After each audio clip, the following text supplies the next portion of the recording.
So what is an op-ed?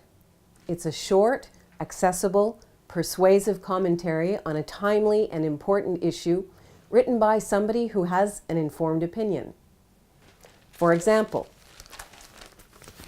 in most daily newspapers, at the back of the front section, what you find is the editorial page, and then opposite the editorial page is the op-ed page, opposite editorial.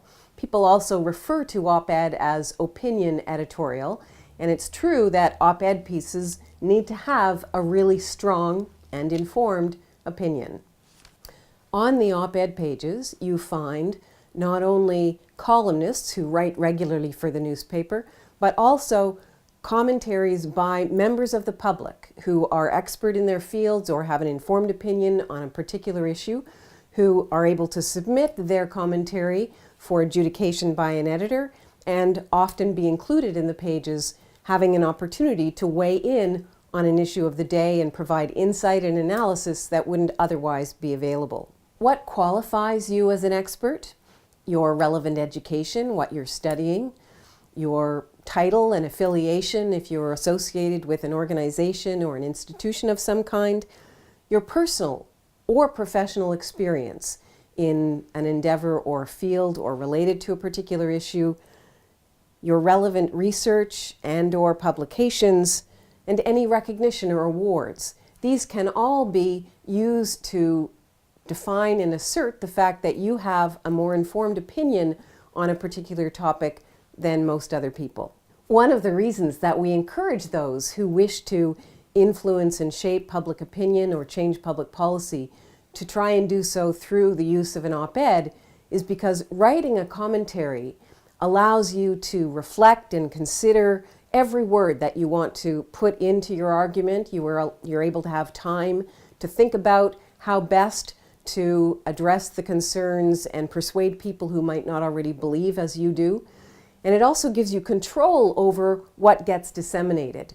If you are invited as an expert to do an interview on a topic, you're being mediated by the interviewer, by the journalist, by the camera operator, by those who are making editing decisions about what to keep and what to throw out among the things that you say.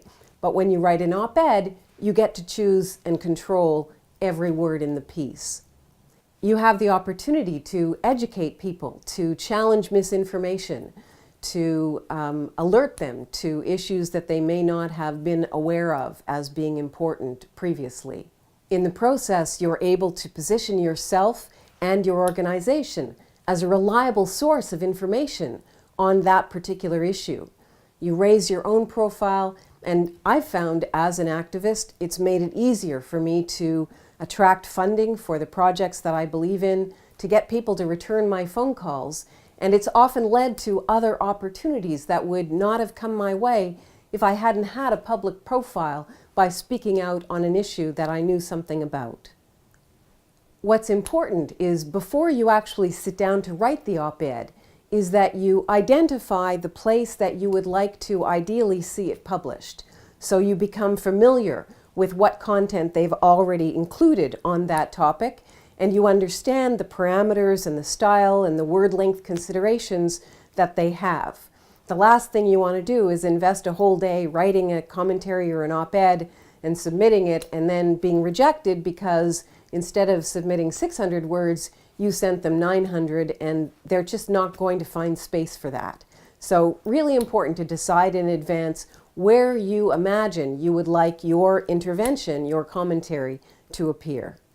In particular, we hear from editors that they welcome material that is timely, well-written, opinionated, convincing, and uniquely insightful. It's also really helpful in order to engage editors and readers if you frame the issue that you're talking about as far as you possibly can in human terms. Who's affected by this issue? Why should we care? And what is it that people most need to know in order to benefit from the analysis that you're providing?